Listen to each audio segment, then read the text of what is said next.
While I was in labor with our daughter, my husband Hank emptied our joint savings account. $127,000 gone in a single transfer. What he didn't know was that my real wealth was safely tucked away in accounts he never knew existed. The family fortune my grandmother left me would change everything.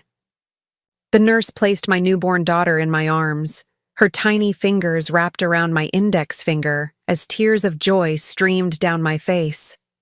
This perfect moment, one I'd dreamed about for years, was interrupted by my phone buzzing repeatedly on the hospital nightstand. Before we jump back in, tell us where you're tuning in from, and if this story touches you, make sure you're subscribed, because tomorrow I've saved something extra special for you. I ignored it, focusing instead on counting her fingers and toes, marveling at how something so small could make me feel so complete. "Mrs. Rivera, where's your husband?" the nurse asked, glancing around the empty room. "Shouldn't he be here by now?" "He's on his way," I lied, the words bitter in my mouth. Hank had been unreachable for the past 6 hours. My water broke early that morning, and despite my repeated calls and texts, he hadn't answered. My neighbor Agnes had driven me to the hospital instead, staying until she had to leave for her afternoon shift. After Agnes left, I was truly alone. Well, not entirely. I had my daughter, Freya, named after my grandmother, the woman who had taught me that independence was the greatest gift I could give myself. When the nurses finally took Freya to the nursery for her first checkups, I reached for my phone, expecting frantic missed calls from Hank with excuses about traffic or meetings he couldn't escape. Instead, I found an automated email from our bank. Confirmation of wire transfer, $127,000 from joint savings account ending in Manwisadonade to 2. My fingers trembled as I logged into our banking app.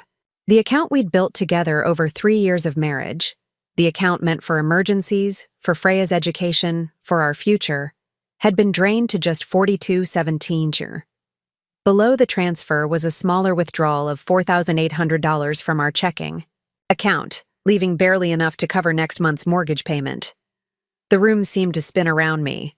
Labor had been exhausting, but this was something else entirely. My chest tightened as I tried to make sense of what I was seeing. Was this a mistake? A banking error? Had our accounts been hacked? I called Hank again. Straight to voicemail. Then, I called the bank. The transfer had been authorized in person, with proper ID and password verification. The recipient account belonged to Carlson Investments LLC, an entity I'd never heard of. "Would you like to report this as fraud, Mrs. Wilson?" the bank representative asked. I hesitated, my new maternal instincts already calculating risks and consequences. "Not yet," I replied, my voice steadier than I felt. "I need to speak with my husband first." After hanging up, I opened my photos and found one taken just 3 weeks ago, Hank and me at our baby shower, his arm around my swollen belly, both of us smiling. Had he been planning this even then?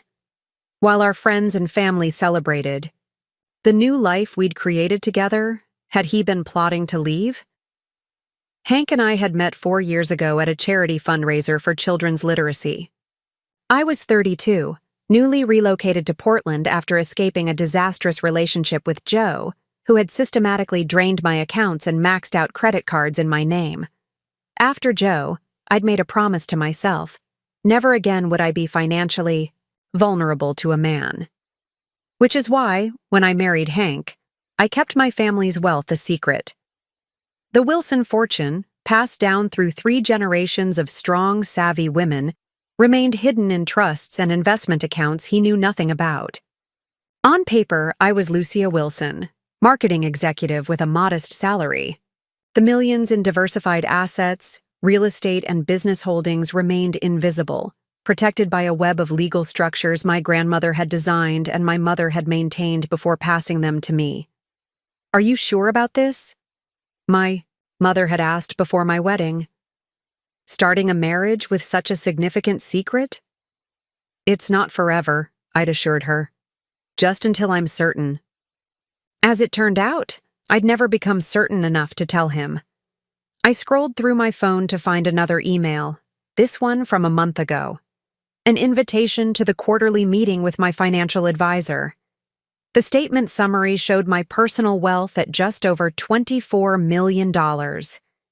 I'd attended the meeting over Zoom, late at night while Hank was traveling for work, strategically planning how to structure my assets once the baby arrived. Now, as I stared at the stark contrast between our emptied joint account and my well-managed fortune, a strange calm settled over me, the same calm I'd felt after discovering Joe's betrayal, when I realized that my grandmother's financial lessons had saved me from complete disaster. My door opened, and for a moment I thought it might be Hank, finally arriving with some implausible explanation. Instead, Agnes peeked in, having returned after her shift ended. "How are you doing, sweetheart?" she asked, her eyes immediately registering my distress. "What's happened? Is the baby okay?" "Freya is perfect," I said, my voice cracking slightly. "But Hank, he's taken everything from our accounts." Agnes rushed to my side, pulling me into an awkward hug around the hospital. "Bed rails? Oh, Lucia. Men like that deserve—" "It's okay," I interrupted, straightening my shoulders. "He didn't get everything. Not even close." Agnes looked confused. We'd been neighbors for 3 years, and she knew me as a successful, but certainly not wealthy, marketing executive. She'd seen our modest home, my practical car, heard me discuss budgeting and saving for the baby. "There's something I need to tell you," I said, reaching for my phone again. "But first I need to make a call." The number I dialed wasn't in my contacts. I knew it by heart. It had been my lifeline since I was 21, and had first taken control of my inheritance. "Freya Wilson and Associates," answered a crisp, professional voice. "Amy, it's Lucia," I said. "I need to invoke Protocol 7. There was a brief pause. Protocol 7 was our code for urgent asset protection, a comprehensive lockdown of all accounts, properties, and investments under my name. "Understood," Amy replied, her tone shifting to business mode. "Location?" "Portland Memorial, maternity ward," I said. "And Amy?" "I had the baby, a girl." "Congratulations," she said, warmth momentarily breaking through her professional demeanor. "Name?" "Freya," I replied, a small smile forming despite everything. "After grandmother." "Perfect. I'll be there in 30 minutes. Don't sign anything. Until I arrive." As I ended the call, Agnes stared at me. "Lucia, what's going on? Who's Amy?" I took a deep breath, ready to share the truth with someone for the first time in years. "Amy is my family's attorney. And as for what's going on," I gestured to my phone where the bank notification still showed the drained account. "Hank thought he was ruining me financially on what should have been the happiest day of our lives. But what he doesn't know is that I'm worth more than he could imagine. And now, he's about to learn exactly who he tried to steal from." The machines. Monitoring my vitals beeped steadily as I settled back against the pillows, my mind already calculating the steps ahead. I wasn't frightened. I wasn't even particularly angry. Instead, I felt an odd sense of clarity, as if the final piece of a puzzle had fallen into place. "I want to see my daughter," I told Agnes. "And then I need you to do me a favor." Agnes returned with Freya nestled in a hospital-issued blanket, her tiny face peaceful in sleep. As I cradled my daughter, the weight of her in my arms centered me, transforming the chaos of the past hour into crystalline focus. "She's beautiful," Agnes whispered, perching on the edge of the hospital bed. "What favor do you need?" I handed her my phone. "Take a photo of us, please. Just Freya and me." Agnes looked confused but complied, capturing the moment, me holding my newborn daughter, my face composed despite the betrayal I'd just discovered. I examined the image, then nodded. "Perfect. Now I need you to send this exact message to Hank." "She has your eyes. Where are you?" Agnes typed the message, her fingers hesitating over the send button, Preparing and narrating this story took us a lot of time, so if you are enjoying it, subscribe to our channel.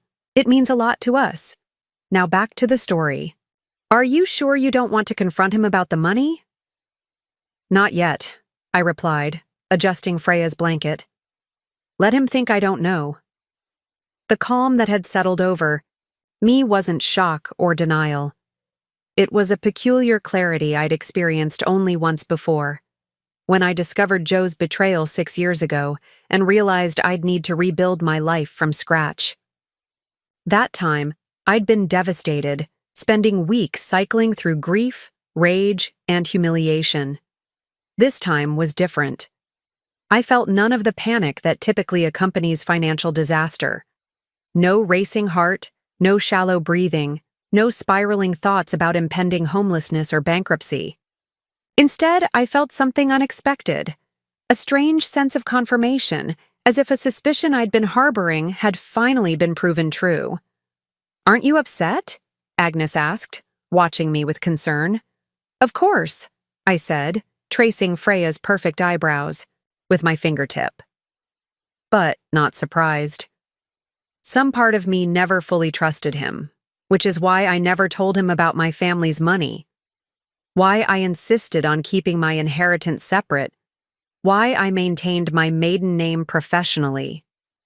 What I didn't say was how I'd noticed small indicators over the past year: Hank's increasing secrecy around his phone, unexplained absences, sudden interest in our financial accounts after previously leaving all money management to me. Nothing concrete enough to justify accusations, just enough to plant seeds of doubt.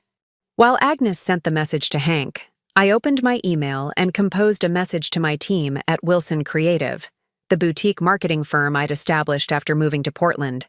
A firm that appeared modestly successful from the outside, but was in reality just one small branch of Wilson Enterprises, the diversified holding company my grandmother had built from a single real estate investment in 1968, taking extended maternity leave effective immediately. Amy Lawford will contact each of you with transition details. Vernon will serve as interim. Creative Director, thank you for your understanding during this personal time. I pressed send, then drafted a second email to Vernon, my trusted second-in-command. V. Baby girl arrived healthy. Unexpected complications, not medical, require my full attention.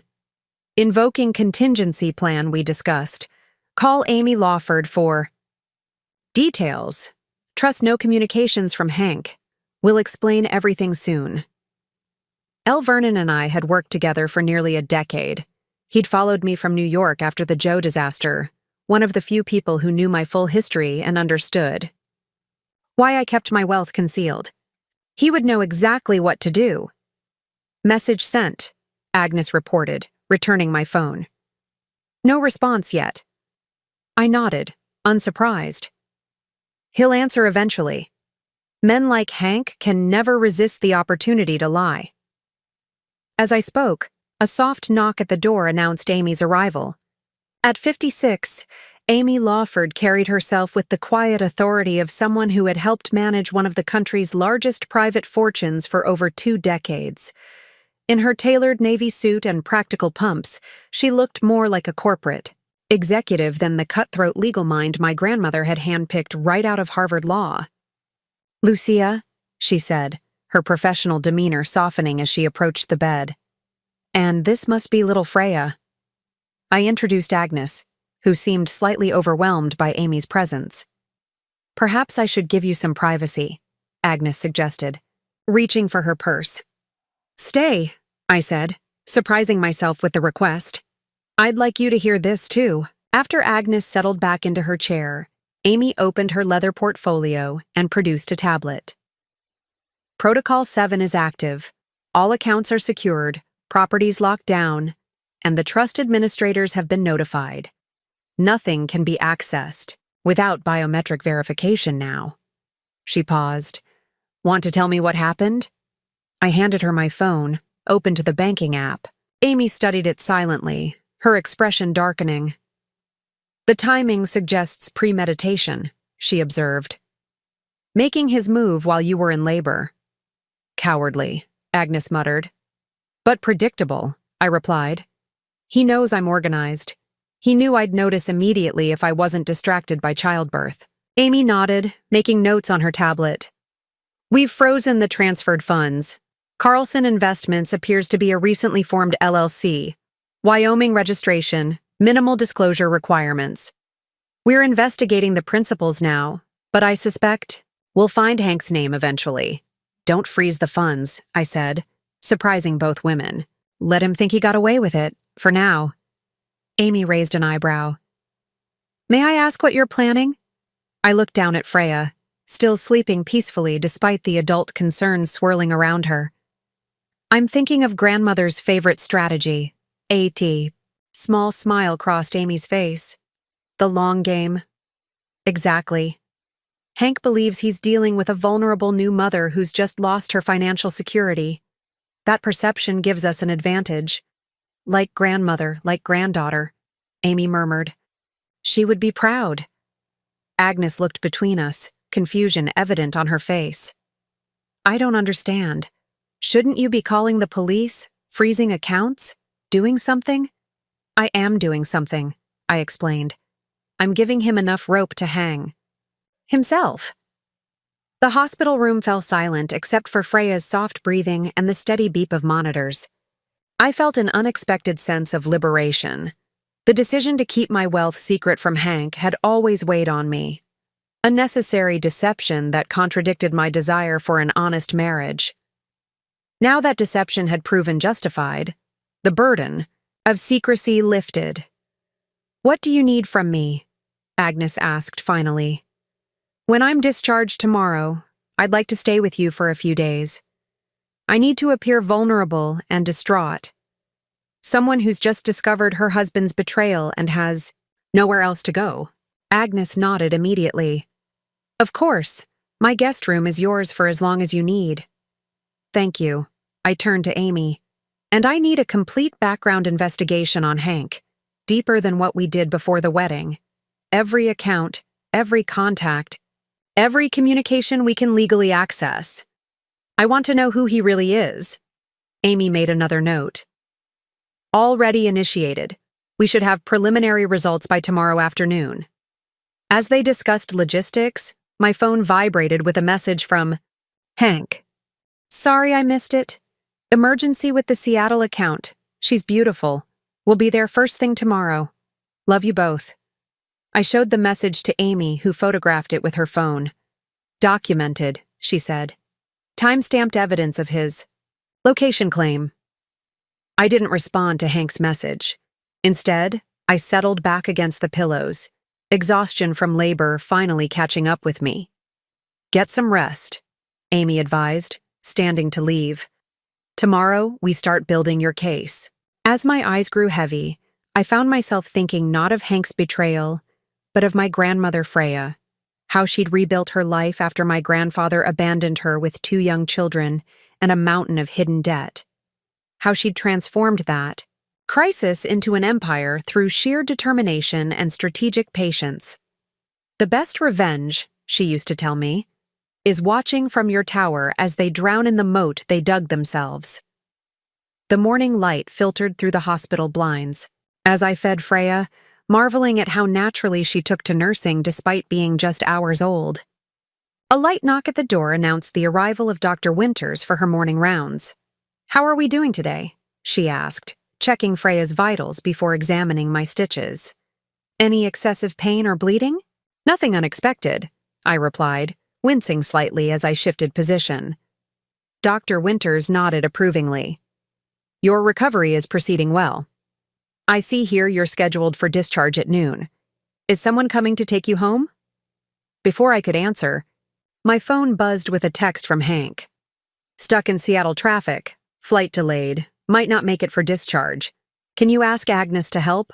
We'll meet you at home. Sorry, babe. I showed the message to Agnes, who had arrived early with toiletries and a loose dress for me to wear home. Unbelievable, she muttered. I texted back. Agnes will drive us. Where were you when I called yesterday? His response came quickly. In meetings all day. Phone died. Going crazy here trying to wrap things up. Can't wait to see you both. Each lie added another brick to the wall of evidence I was building. I imagined him somewhere far from Seattle, perhaps already spending the money he'd stolen, composing these messages with calculated precision. Agnes will be helping me, I told Dr. Winters, who made a note in my chart. And your husband? Business emergency, I said, the practiced explanation sliding easily from my lips. How many times had I made excuses for Hank's absences over the years? Dinner parties, holiday gatherings, even our own anniversary celebration last year, all missed because of unavoidable work commitments. After Dr. Winters left, a hospital social worker arrived with discharge papers and new parent information. As she reviewed the forms with me, she paused at the birth certificate application. "Father's information?" she asked. I provided Hank's details automatically, then hesitated. "Actually, could I take this form with me? I'd like my husband to fill out his portion." The social worker agreed, explaining I had up to 5 days to submit the completed birth certificate application. Another small strategic decision. I wasn't ready to legally connect Hank to Freya until I knew exactly what I was dealing with. As Agnes helped me pack the few items I'd brought to the hospital, I found myself recounting the day before, how ordinary it had started, how dramatically it had ended. I woke up around 5 with contractions, I told her, folding the soft receiving blankets the nurses had given us. Hank was already gone, supposedly for an early meeting before his flight to Seattle. I made myself breakfast, timed the contractions, and called him when they were 6 minutes apart. And he didn't answer, Agnes finished, her voice laden with disapproval. "Not the first call or the second or the fifth," I confirmed. "By then, my water had broken and I called you."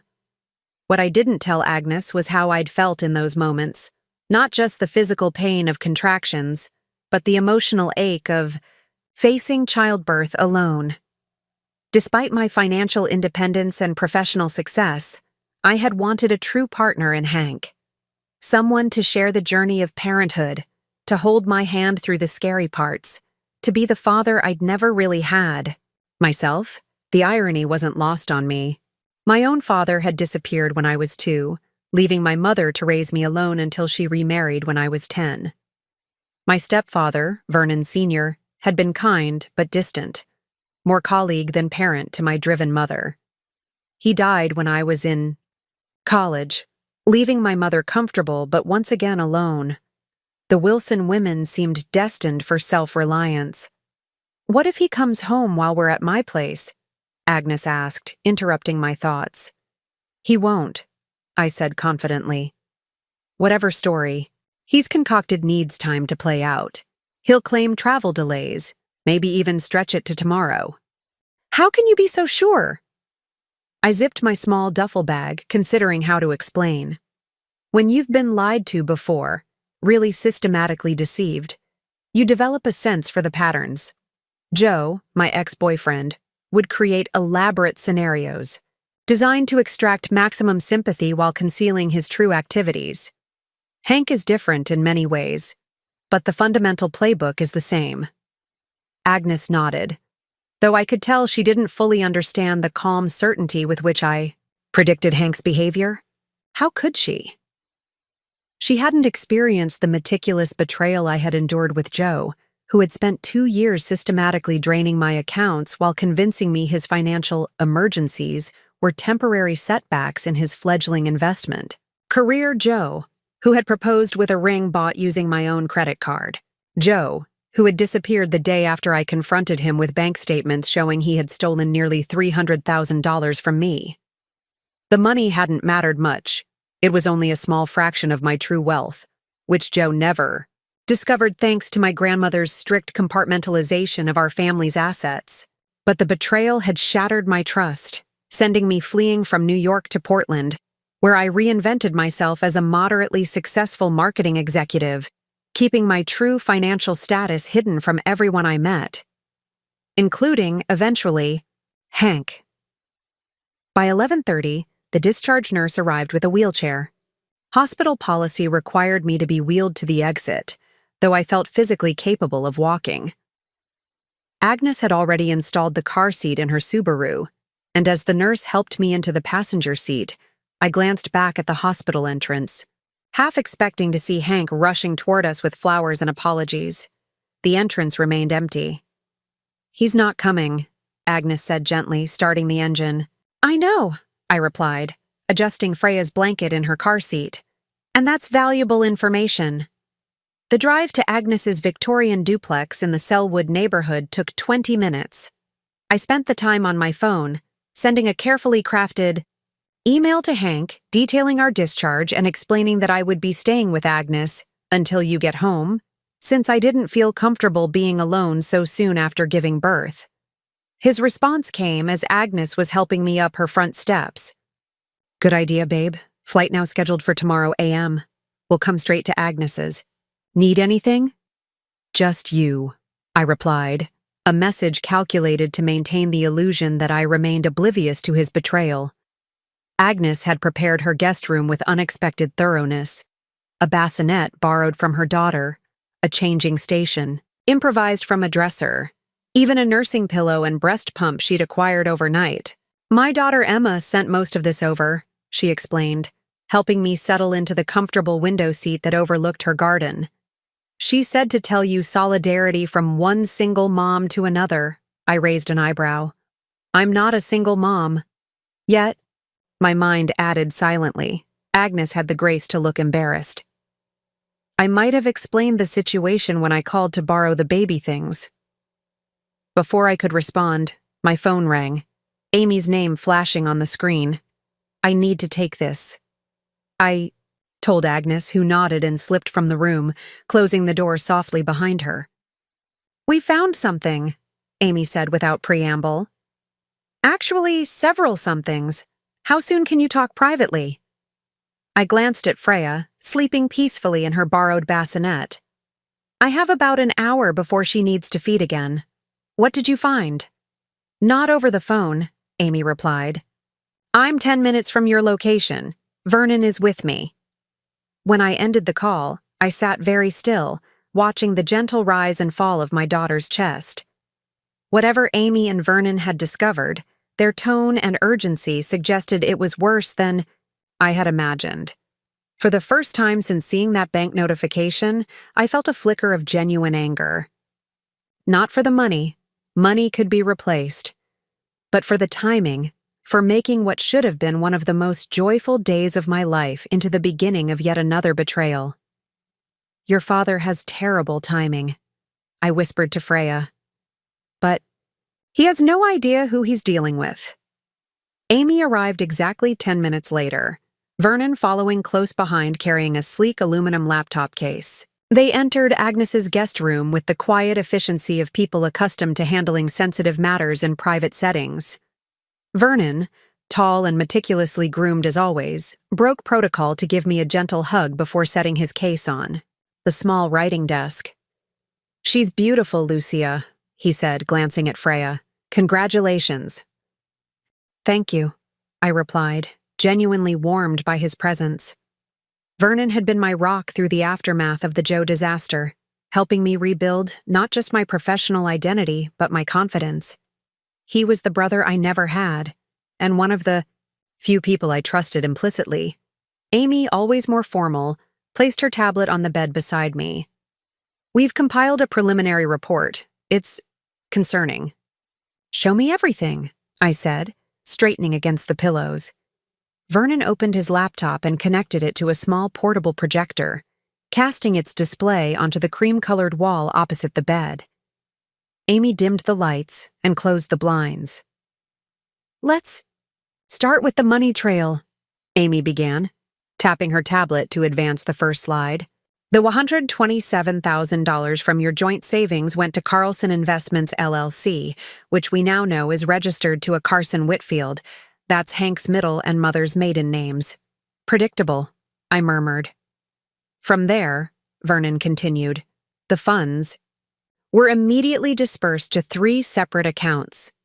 He pointed to a flowchart showing the money's movement. $42,000 went to pay off a credit card in the name of Melanie Hargrove. $38,000 was transferred to a down payment account at Northwest Realty, and the remaining $47,000 went to a checking account under the names Henry and Melanie Whitfield. Melanie Hargrove, I repeated, the name utterly unfamiliar to me. Who is she? Amy swiped to a new slide showing a woman's driver's license photo. Melanie Hargrove was strikingly attractive, early 30s, long auburn hair, the kind of polished beauty that comes from expensive maintenance.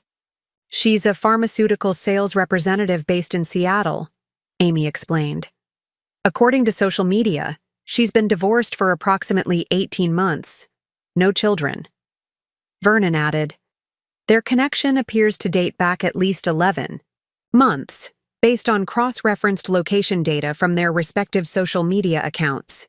They were at the same Seattle hotel during Hank's supposed business trips in June, September, and December of last year, and February and April of this year. I stared at the evidence, absorbing each detail with clinical detachment. 11 months. Nearly the entire duration of my pregnancy. While I was growing our child, Hank had been cultivating an entirely separate life. The Northwest Realty payment, I said, redirecting my focus to the financial trail. What property? Vernon clicked to a new slide showing a modern townhouse in Seattle's Belltown neighborhood. Two-bedroom condo, $950,000 list price. Down payment of $190,000 required.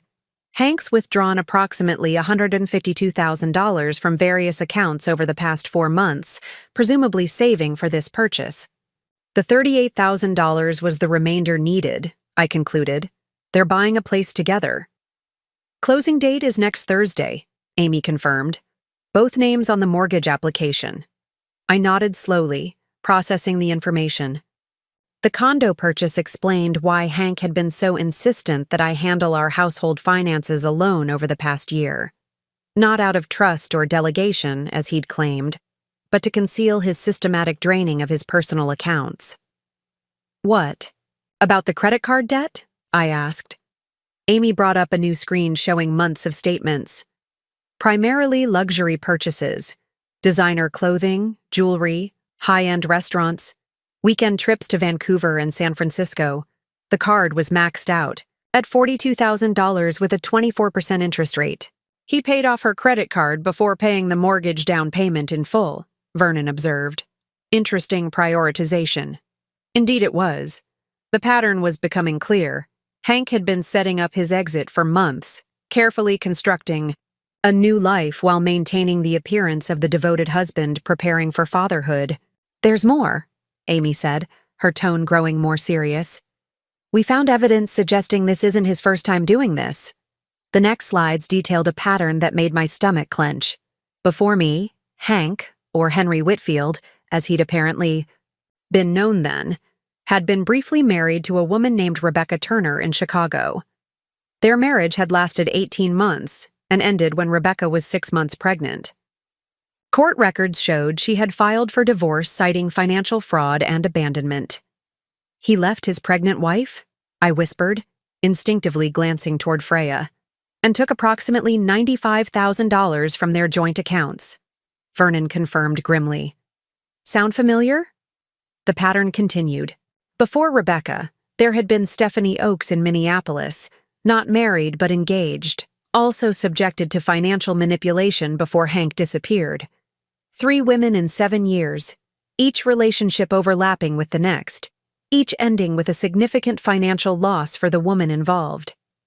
This is his methodology, Amy explained. He targets financially stable women, preferably with assets or good income, establishes legitimacy through marriage or engagement, then creates a solid pretext for accessing joint funds before disappearing, with a significant sum. The pregnancy angle appears to be newer, perhaps an evolution of his strategy. It provides the perfect distraction, I said, the pieces fitting together with horrible clarity. A woman in late pregnancy or with a newborn is vulnerable, overwhelmed, less likely to immediately pursue legal action or contact authorities. Vernon nodded. Precisely. He's refined his approach over time. The final slides showed something unexpected. A marriage license application filed in King County, Washington, dated just 3 weeks ago. The names Henry Carson Whitfield and Melanie Ann Hargrove. He's marrying her? I asked, genuinely surprised. While still married to me? Bigamy would be the least of his legal problems at this point, Amy noted dryly. I sat back against the pillows, taking slow, measured breaths. The evidence before me told a clear story. Hank wasn't just a cheater or an opportunistic thief. He was a calculated predator with a documented pattern of behavior spanning nearly a decade. Have you traced the $4,800 from our checking account? I asked, remembering the smaller withdrawal. Vernon clicked to a new slide. Airline tickets, 2. First-class tickets to Bora Bora, departing next Friday, 1 day after the scheduled condo closing. A honeymoon, I said flatly. Presumably, Amy agreed. I studied each piece of evidence, each transaction, each pattern of deception. The completeness of Hank's betrayal should have been devastating, but instead, I felt an odd sense of professional admiration. The man had orchestrated an elaborate exit strategy, timed precisely to maximize his gain while minimizing his risk of consequences. Had I been anyone else, had I not been a Wilson woman, raised with my grandmother's paranoid approach to financial security, his plan would have worked perfectly. He thinks I'm financially ruined, I said slowly. Unable to pursue him legally because I need every resource for the baby. By the time I could recover enough to take action, he and Melanie would be established elsewhere, perhaps with new identities. That appears to be the strategy, Amy confirmed. I looked at Freya again, now stirring slightly in her bassinet, her tiny face scrunching in what would soon become hunger. Everything Hank had done, every lie, every manipulation, every stolen dollar seemed insignificant compared to what he was walking away from. The chance to know his daughter. What do you want to do? Vernon asked gently. I turned back to face them, decision already crystallizing. Everything he's done is documented? You have forensic evidence? Amy nodded. Chain of custody maintained, all legally obtained. Good, I said, my voice steadying with resolve. Because we're not just going to recover what he stole from me. We're going to make sure he never does this to another woman. As Freya began to fuss, signaling the end of our meeting, I outlined the beginnings of a plan. One that would require patience, precision, and the full resources of the Wilson fortune. We move in silence for now, I instructed. No contact with authorities yet. I want to understand the full scope of his operation before we act. Vernon packed up his equipment as Amy made notes on her tablet. And I need one more thing, I added as they prepared to leave. Find Rebecca Turner. I want to speak with her. Later that evening, after Agnes had gone to bed and Freya was sleeping soundly in her bassinet, I sat in the window seat with my grandmother's journal open on my lap. I hadn't read it in years, but the familiar looping handwriting provided comfort as I confronted the parallels between her life and mine. Freya Wilson Sr. had been 26 when my grandfather emptied their accounts and disappeared with his secretary, leaving her with 2 young children and a foreclosure notice on their modest home. It was 1968, a time when divorced women faced significant social and financial obstacles. Without marketable skills or family support, most would have crumbled under the weight of such abandonment. But grandmother Freya wasn't most women. When Roger left, I discovered an unexpected gift she'd written in her journal. Freedom from pretense. No longer did I need to play the supportive wife, subordinating my intelligence to preserve his fragile ego. His betrayal liberated me to become fully myself. Within 5 years of her abandonment, she had turned a single real estate investment, a rundown apartment building purchased with a loan secured against her wedding jewelry, into a small portfolio of profitable properties. By the time I was born, Freya Wilson Enterprises managed commercial real estate across 3 states. My mother, Elizabeth, had expanded the business into development and construction, tripling its value before her early death from breast cancer when I was 21. As the sole heir, I had inherited not just wealth, but a legacy of women who had turned betrayal into opportunity. I traced my finger over my grandmother's words. Men like Roger believe a woman's greatest asset is her beauty or her womb. They never suspect her mind. My own history with financial betrayal had begun 6 years ago with Joe. Fresh out of business school and eager to prove myself to my grandmother, I'd been an easy target for a handsome, charismatic entrepreneur whose investment schemes always needed just a little more capital. Joe had found my public professional profile, marketing executive with an MBA from a good school, attractive enough to pursue. What he never discovered was my true financial status. Following my grandmother's example, I'd always maintained a deliberate separation between my public professional identity and my private financial reality. When I caught Joe using my credit cards to fund a lavish lifestyle with another woman, I could have pressed charges. The evidence was clear. But legal action would have meant public exposure, potentially revealing the full extent of the Wilson fortune that 3 generations of women had worked to protect. Instead, I'd simply disappeared, moving across the country to Portland, changing my phone number and starting over. The money Joe stole amounted to less than 0.2% of my actual net worth, an acceptable cost for the valuable lesson it provided. A lesson I had obviously failed to fully internalize, given my current situation with Hank. I'd met Hank Wilson at a literacy fundraiser where my agency had donated marketing services. He was charming, intelligent, and seemingly transparent about his modest financial background. An operations manager for a regional manufacturing company, he made a comfortable living but nothing extraordinary. Our courtship had progressed naturally: dinners, weekend trips, meeting friends. When he proposed after 14 months, I'd been cautious but hopeful. The prenuptial agreement I insisted upon had seemed to bother him only briefly before he signed, apparently accepting my explanation about wanting to protect my retirement accounts. What he didn't know was that the retirement accounts represented less than 5% of my actual assets. The rest remained carefully concealed within the labyrinthine structure of trusts, holding companies, and private investments my grandmother had designed and my mother had perfected. Our wedding had been small, just 40 guests at a pleasant, but not extravagant venue. Hank had seemed genuine in his vows, his eyes clear and earnest as he promised to stand beside me through whatever life brought our way. For a time, we were happy. Hank received a promotion, I expanded my agency, and when I discovered I was pregnant, he had seemed genuinely excited, immediately converting our home office into a nursery. In retrospect, I could identify the subtle shifts that should have alarmed me. The gradual withdrawal, the increasing business trips, the vague explanations for missed appointments. Classic signs I had willfully ignored because I wanted so badly to believe I'd finally found a true partner. My phone buzzed with a text from Amy.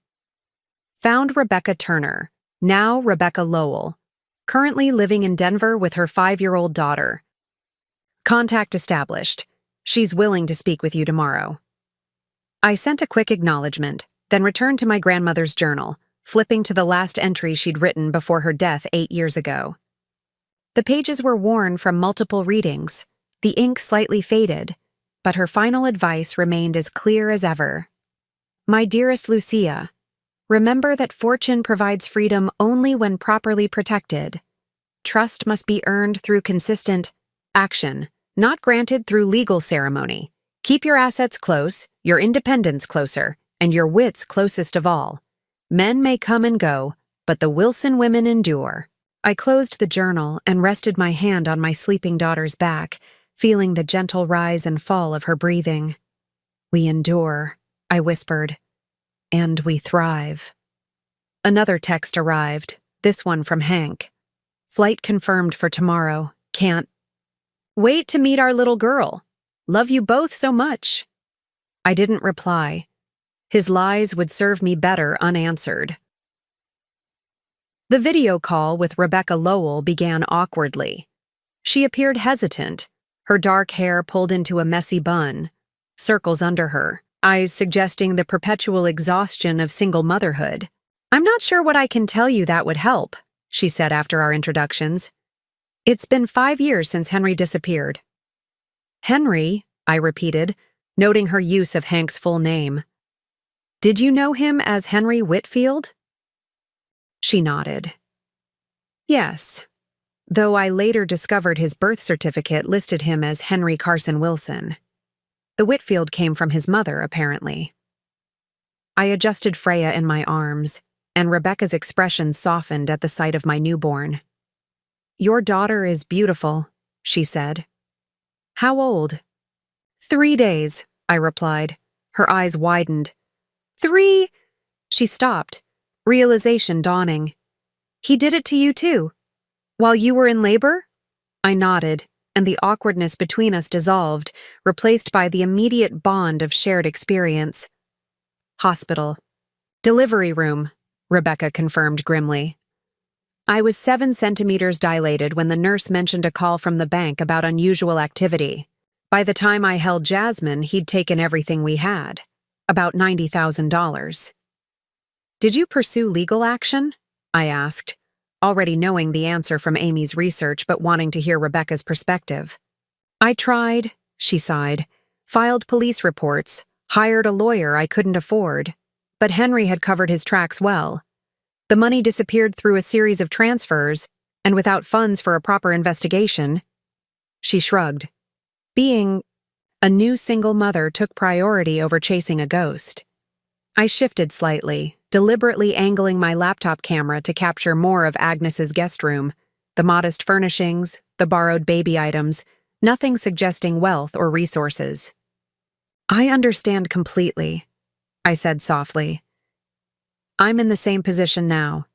He took everything, and with Freya to care for." Rebecca's expression hardened. "That's his calculation, isn't it? That we'll be too overwhelmed with newborn care to fight back effectively, too financially drained to pursue him legally?" "Exactly," I agreed. "It's a deliberate strategy." Rebecca hesitated, then asked, "Did he marry you under his real name? Or was it another alias?" "Hank Wilson," I replied. "Though I've just learned that's not his legal name either." She whistled low. "At least I got his real last name." "Small comfort."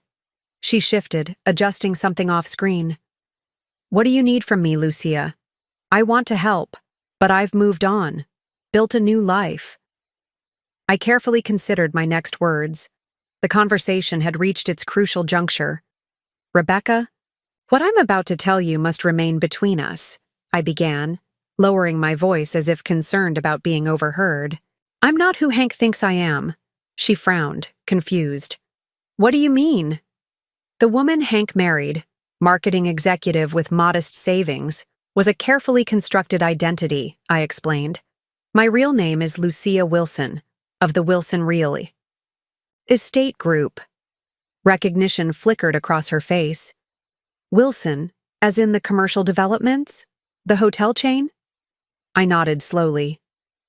"My grandmother founded the company. My mother expanded it. I inherited everything when she died." Rebecca's mouth fell open slightly. "You're wealthy? Actually wealthy?" "Very," I confirmed simply. "Hank never knew. After a previous relationship, where money was the motivation, I decided to keep my financial status private until I was certain of his character." "And good thing you did," Rebecca murmured, visibly processing this revelation. "The money Hank stole from our joint accounts was insignificant compared to my actual resources," I continued. "But his actions revealed his true character, just as my grandmother always warned they might." I shifted Freya to my shoulder, patting her back gently. "Rebecca, I have the resources to track Hank down, to recover what he stole from both of us, and to ensure he faces consequences. But I need your help." Her posture straightened, a new alertness in her expression. "What kind of help? Documentation? Testimony? Evidence connecting your case to mine and possibly others? With multiple victims establishing a pattern, we can..." Build a case for systematic fraud rather than simple theft. Rebecca's hesitation was visible. I don't know, Lucia. I've worked hard to put that chapter behind me. I understand, I assured her, and I wouldn't ask if there weren't other women at risk. I paused deliberately. He's already grooming his next victim, a woman named Melanie Hargrove. That caught her attention. He's planning to do it again? He's already purchased engagement.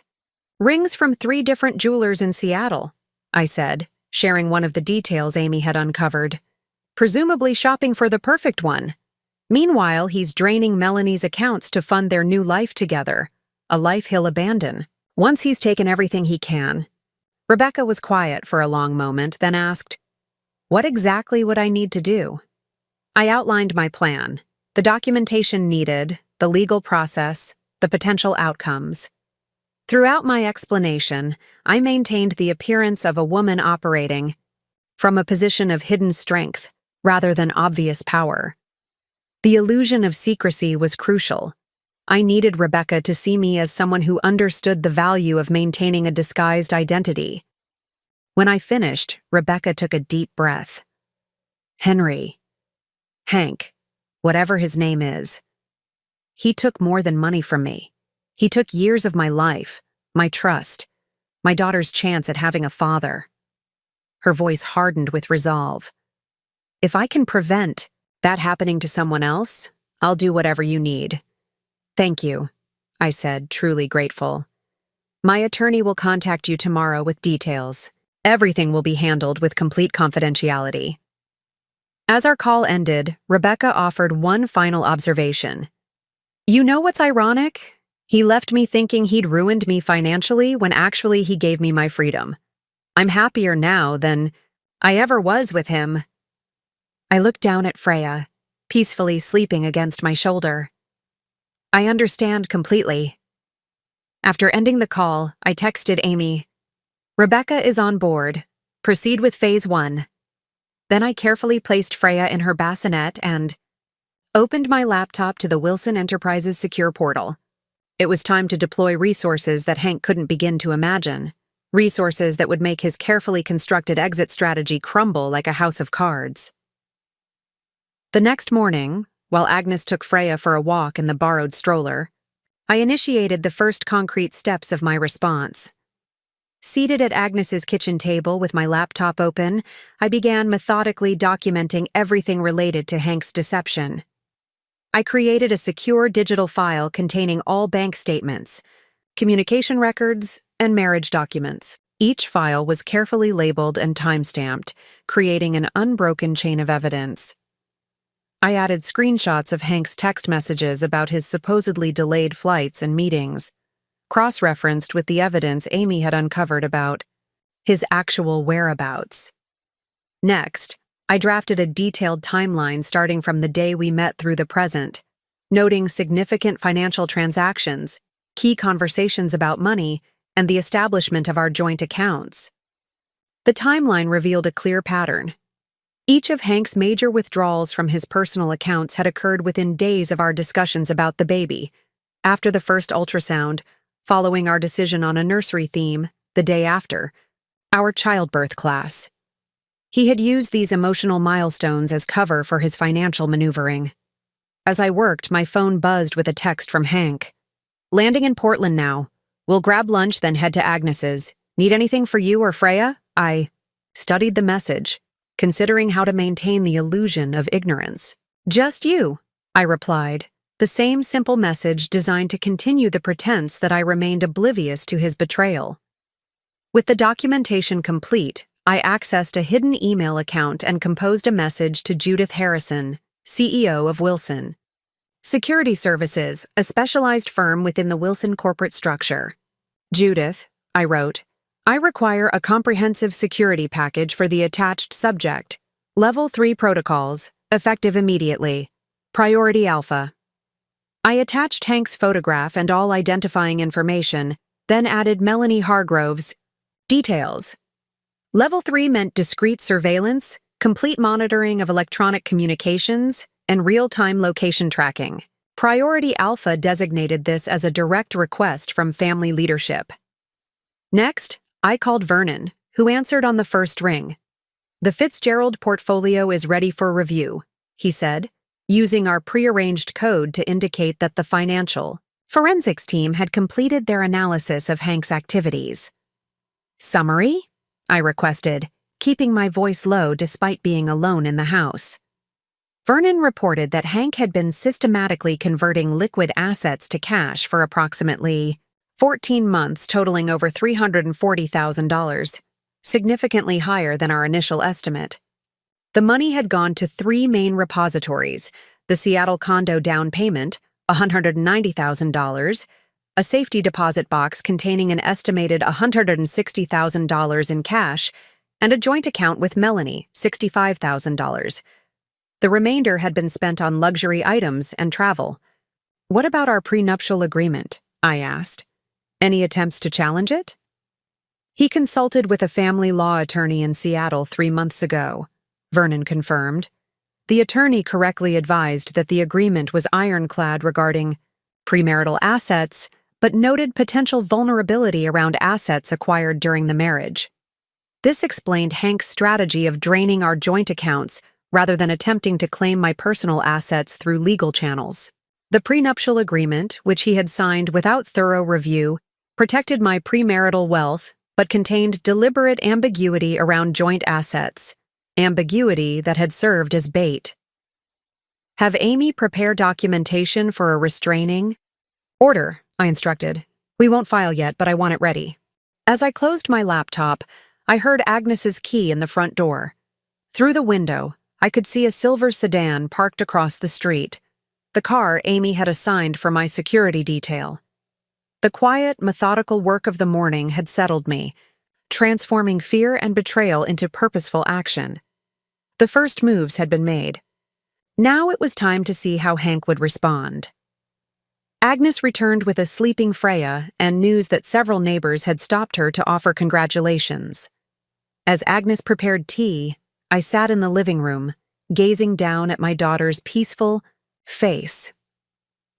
In my pocket, I carried a small object I'd retrieved from my emergency go-bag, a smooth river stone, no larger than a $50, with a single word etched into its surface: foundations. My grandmother had given it to me on my 21st birthday, the day I officially inherited my portion of the Wilson estate. "This stone comes from the riverbed where I bought my first property," she'd told me, pressing it into my palm. "I keep it to remember that empires aren't built on dreams or luck, but on solid foundations of knowledge, caution, and strategic thinking." The stone had become my talisman through every crisis. I'd held it during board meetings where I was the youngest and only woman present. I'd kept it in my pocket the day I signed the paperwork establishing my marketing agency as a front for my actual financial activities. And I'd clutched it tightly the day I discovered Joe's betrayal, drawing strength from its solidity when everything else seemed to be crumbling. Now, as I waited for Hank's next move, I found myself returning to my grandmother's core philosophies, the principles that had guided 3 generations of Wilson women through personal and financial challenges.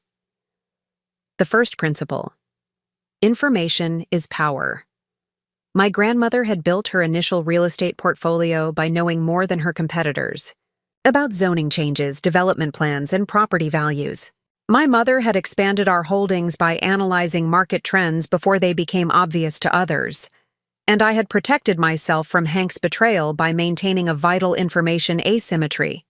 He thought he knew everything about our finances, while I kept the truth carefully concealed. The second principle: patience creates opportunity. Men rush, my grandmother often said, because they believe time is running out. Women wait because we know time reveals truth. Her most profitable investments had come from properties held for decades, developing value while others sought quick returns.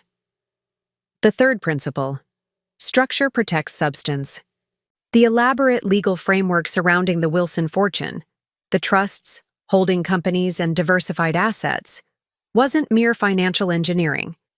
It was a defensive architecture designed by women who understood that wealth makes you a target, especially as a woman. And the fourth principle, never confuse a legal partnership with an actual alliance. My grandmother had learned this through her disastrous marriage to my grandfather. My mother had internalized it during her business dealings with men who viewed her as a figurehead, rather than the actual power behind Wilson Enterprises. Marriage is a legal construct, my grandmother once told me. But trust must be earned daily through consistent action, not granted through ceremony. Agnes returned with tea, interrupting my reflections.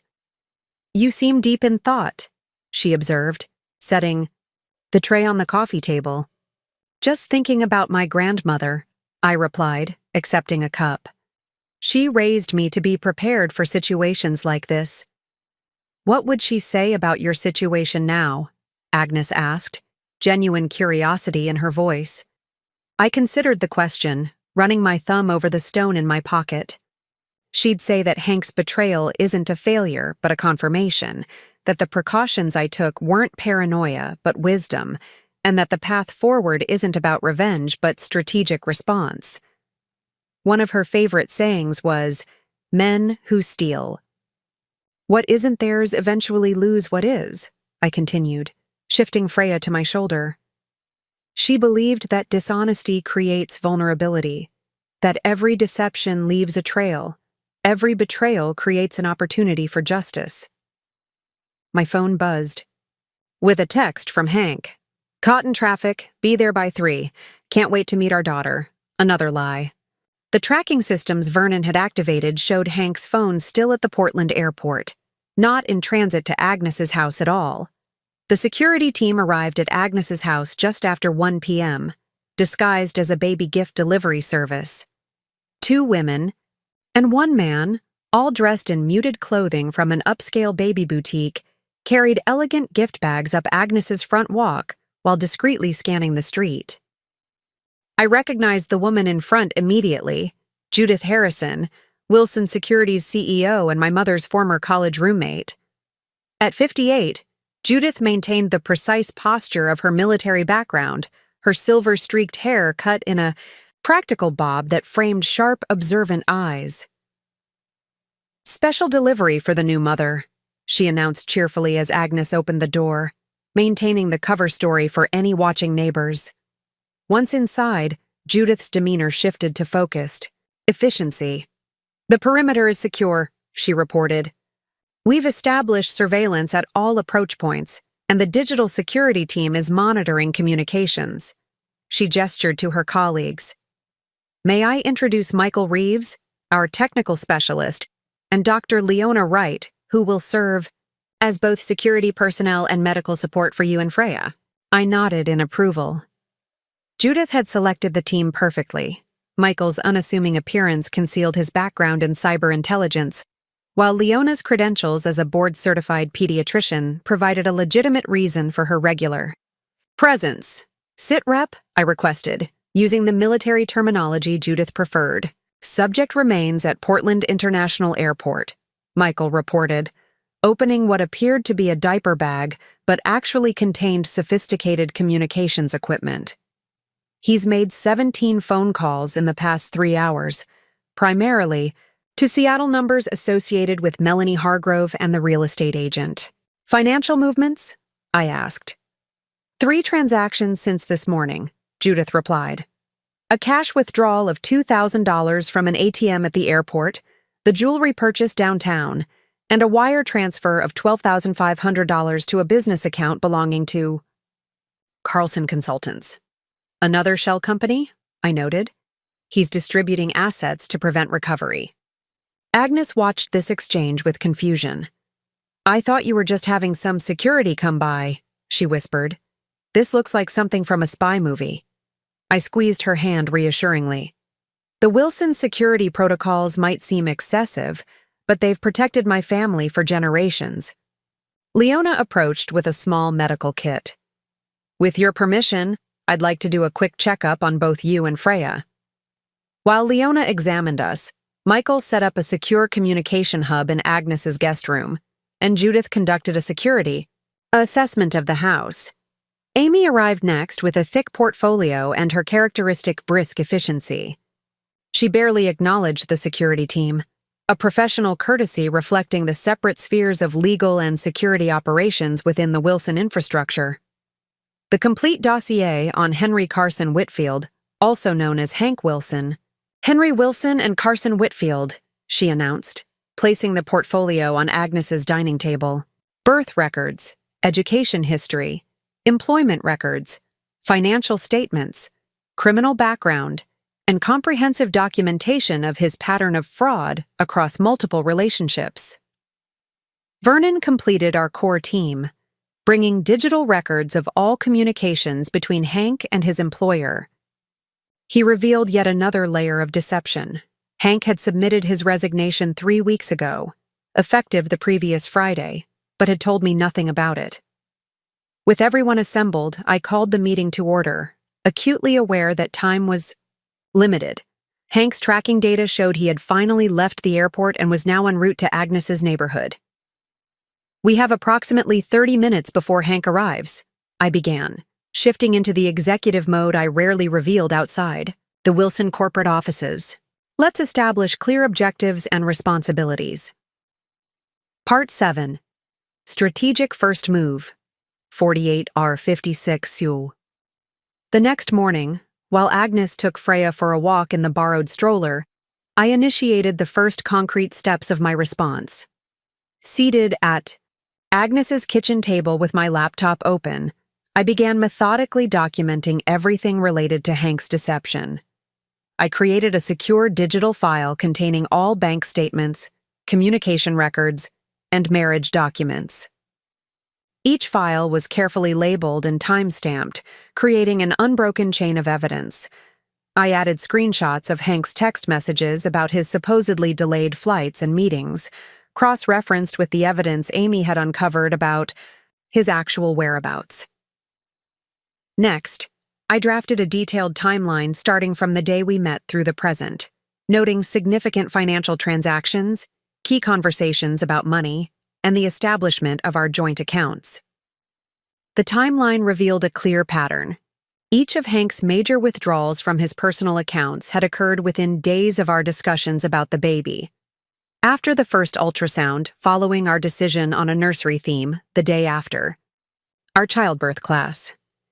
He had used these emotional milestones as cover for his financial maneuvering. As I worked, my phone buzzed with a text from Hank. "Landing in Portland now. We'll grab lunch, then head to Agnes's. Need anything for you or Freya?" I studied the message, considering how to maintain the illusion of ignorance. "Just you," I replied. The same simple message designed to continue the pretense that I remained oblivious to his betrayal. With the documentation complete, I accessed a hidden email account and composed a message to Judith Harrison, CEO of Wilson Security Services, a specialized firm within the Wilson corporate structure. "Judith," I wrote, "I require a comprehensive security package for the attached subject. Level 3 protocols. Effective immediately. Priority Alpha."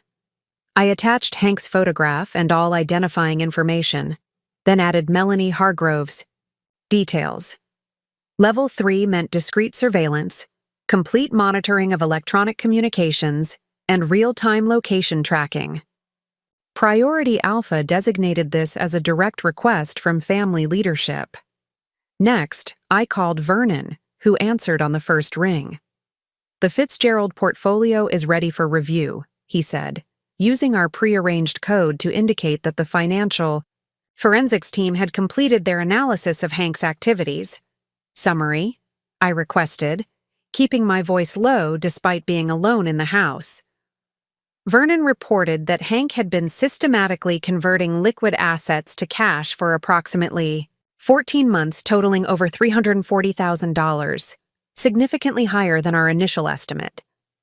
The money had gone to 3 main repositories: the Seattle condo down payment, $190,000, a safety deposit box containing an estimated $160,000 in cash, and a joint account with Melanie, $65,000.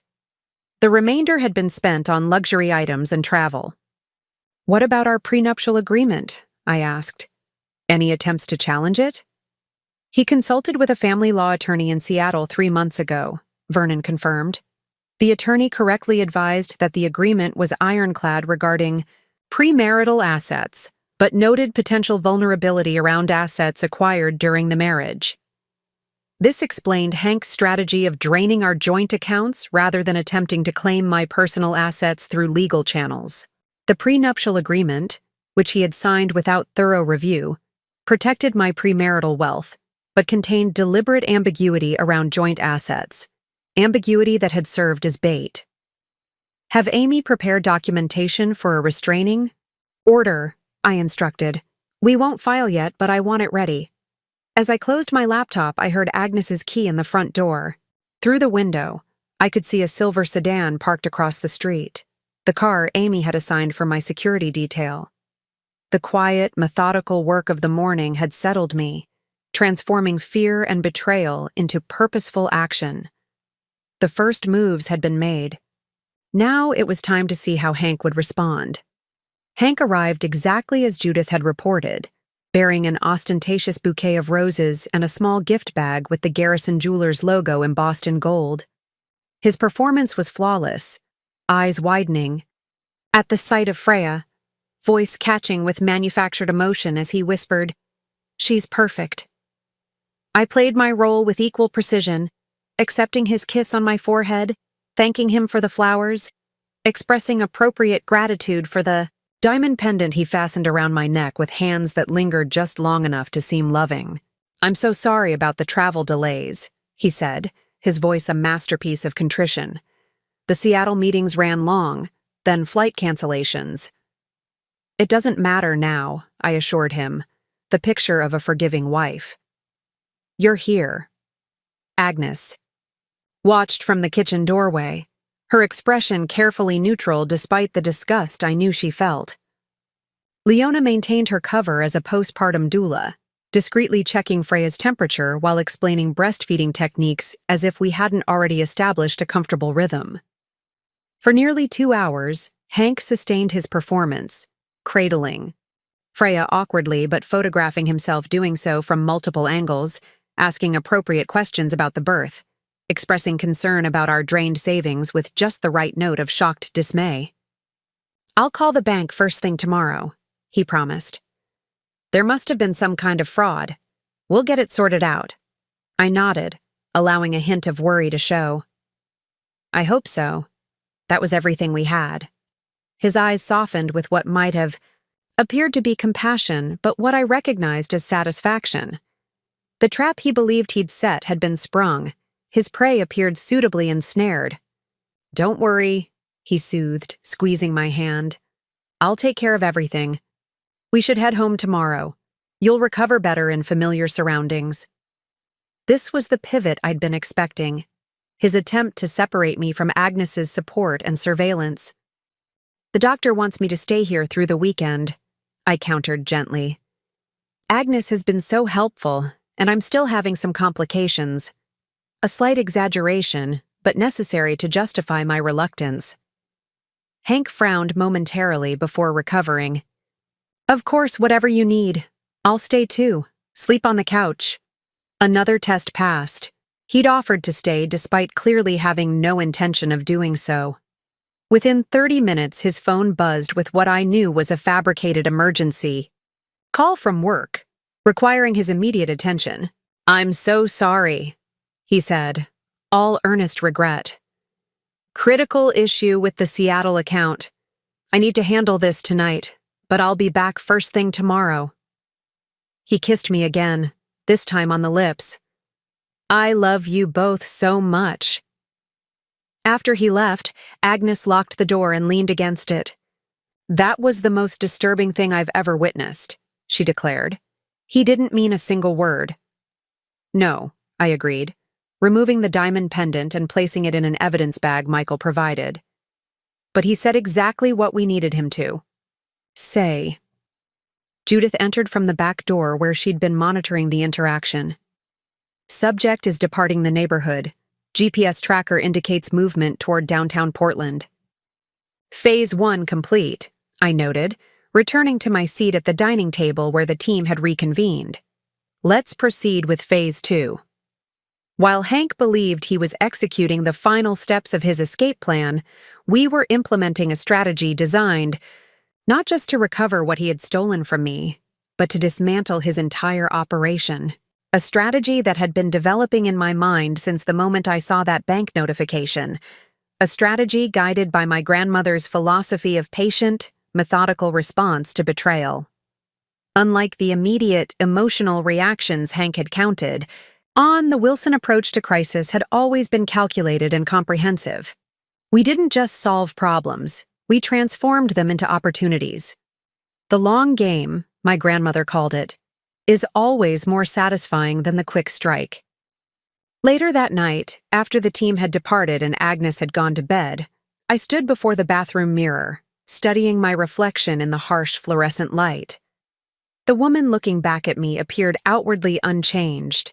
The same dark hair, now pulled into a messy bun, the same eyes perhaps slightly shadowed from new motherhood, the same features that had smiled beside Hank in countless photographs documenting our life together. Yet internally, a transformation had occurred.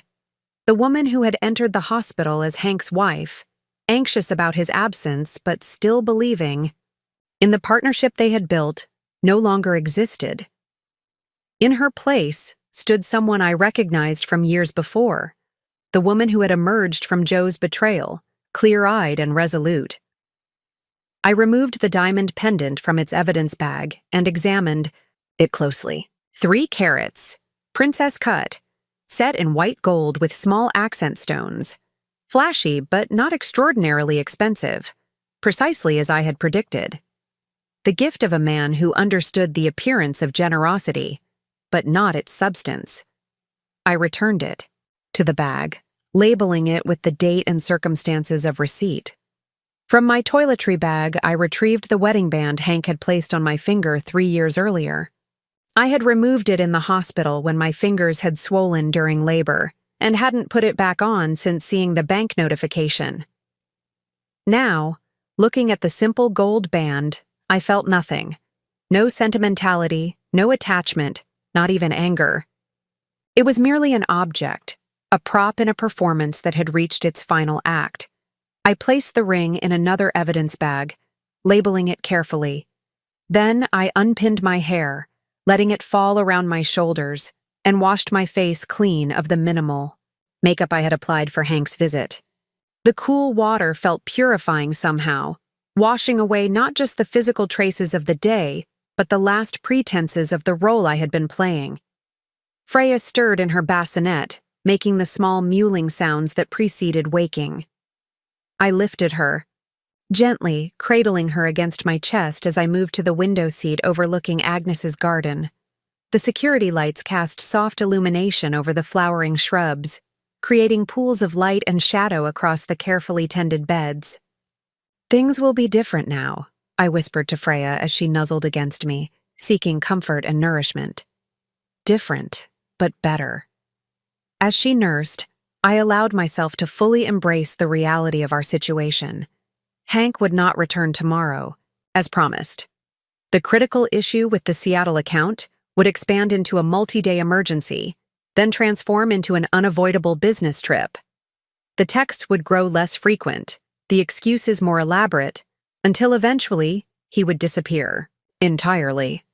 Likely after confirming that the money from our accounts was safely beyond recovery. In his narrative, he was abandoning a financially devastated new mother, leaving her to rebuild a life shattered by his betrayal. In reality, he was providing me with everything needed to ensure he faced consequences while freeing me from a marriage that had been built on carefully constructed falsehoods. The irony was not lost on me. By attempting to destroy me financially, Hank had inadvertently liberated me from the final constraints of my disguised identity. No longer did I need to maintain the fiction of being a moderately successful marketing executive married to a mid-level operations manager. No longer did I need to downplay my intelligence, my resources, or my ambition to preserve his ego. For 3 years, I had lived as Lucia Wilson, Hank's wife.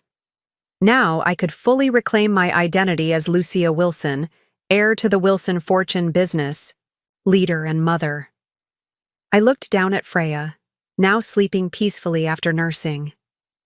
Your grandmother would say this is a blessing disguised as a crisis, I told her softly. A chance to build something authentic from the ruins of something false. With that thought, I made a decision. The time for hiding, for maintaining separate identities and compartmentalized lives, had passed.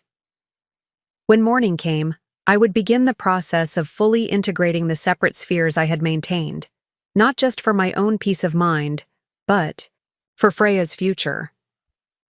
My daughter deserved to grow up in truth, not shadowlands of partial disclosure and strategic concealment. She deserved to know the full legacy of the Wilson women, not a carefully edited version designed to protect a man's fragile sense of superiority. Time to step into the light, I whispered, as the first hints of dawn appeared on the horizon. The eye. Following morning brought confirmation of what I had already known. Hank would not be returning to Agnes's house. A carefully crafted text arrived at 7:43 a.m. Emergency meetings all day. Client in crisis. Will try to break away this evening. How are my girls? I responded with deliberate warmth, maintaining the illusion that I remained oblivious to his true intentions.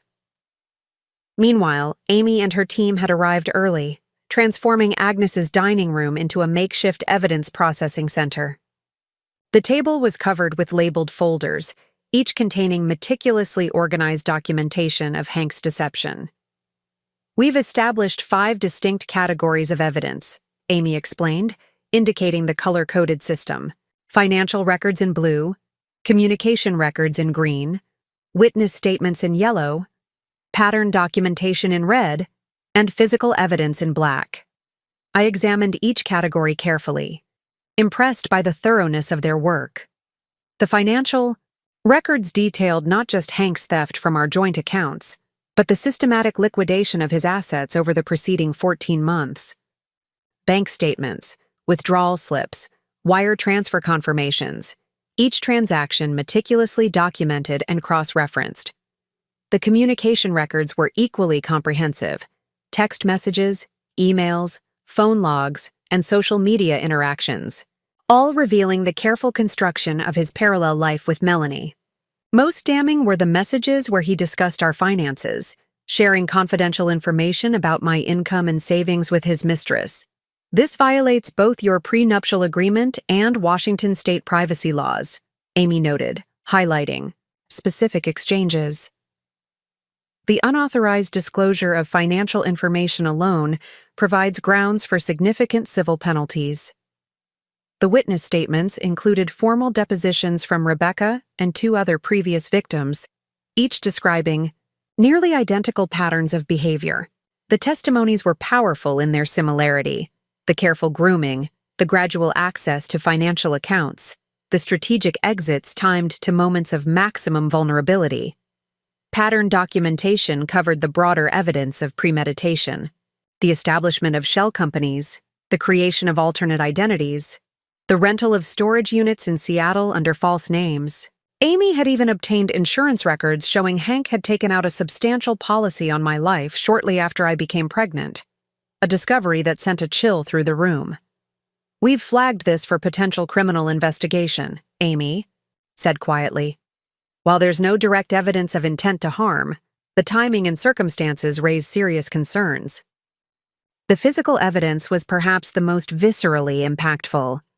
The diamond pendant gifted during his performance of devoted fatherhood, receipts for jewelry purchased for both me and Melanie, the rental agreement for a storage unit in Seattle, containing packed suitcases ready for a quick departure.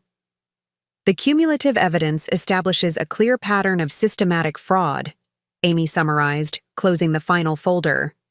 Both civil and criminal cases can be pursued successfully. I nodded, absorbing the full scope of the documentation. And our immediate legal position? Strong and getting stronger, Amy replied.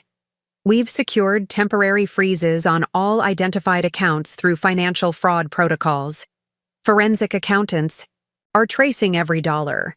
The birth certificate has been filed with your information and Hank's, establishing legal paternity. Vernon added, We've also documented his pattern of misrepresentation to employers.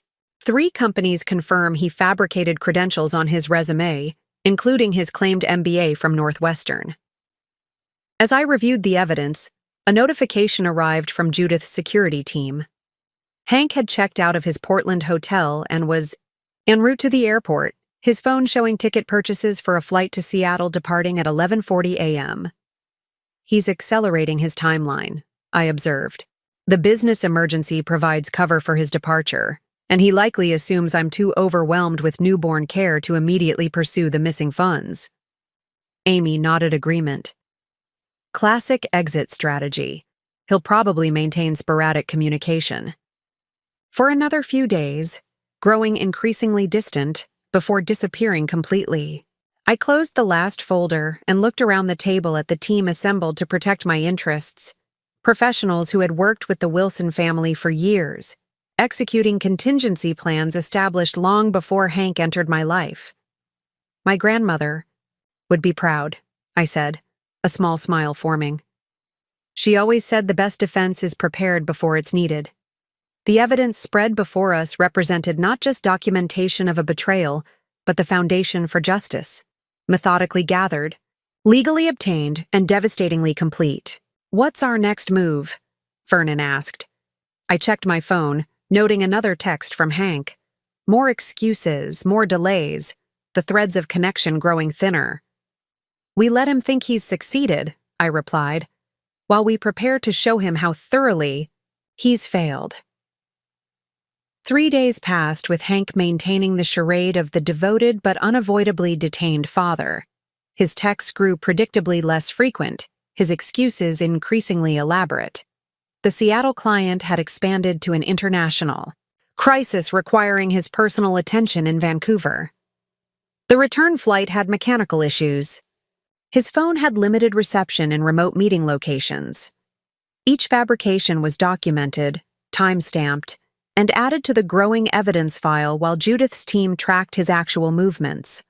A comfortable hotel in downtown Seattle, dinner reservations with Melanie, visits to the new condo, and multiple financial institutions. On the 4th day, I decided it was time for the first direct confrontation, not an emotional showdown, but a strategic revelation that would force Hank to adapt his plans, potentially making mistakes in the process. I'm going to call him, I announced to Amy and Vernon during our morning briefing. Not to accuse, but to introduce an unexpected variable. They exchanged glances, professional concern evident in their expressions. Are you certain that's wise? Amy asked carefully. We have sufficient evidence already. Direct contact might alert him to our investigation. I agree with the concern, Vernon added, but I understand the strategy. Sometimes disrupting a pattern reveals new information. I nodded appreciation for their perspectives while remaining firm in my decision. I'll maintain the appearance of ignorance about his betrayal. This is about establishing a timeline requirement that disrupts his current exit plan. After outlining my approach, I placed the call on speakerphone with recording equipment activated. Hank answered on the 4th ring, background noise suggesting he was in a public space. Lucia, hey, he greeted, forced cheerfulness barely masking impatience. How are my girls? We're managing, I replied, injecting just enough weariness into my tone to sound like a struggling new mother. Freya's having some jaundice issues. The pediatrician wants to see her tomorrow, and I really need you here for this appointment, Hank. A pause, then. Tomorrow? Babe, I'm still stuck in Vancouver. These clients… I understand, I interrupted. Gently, but this is important.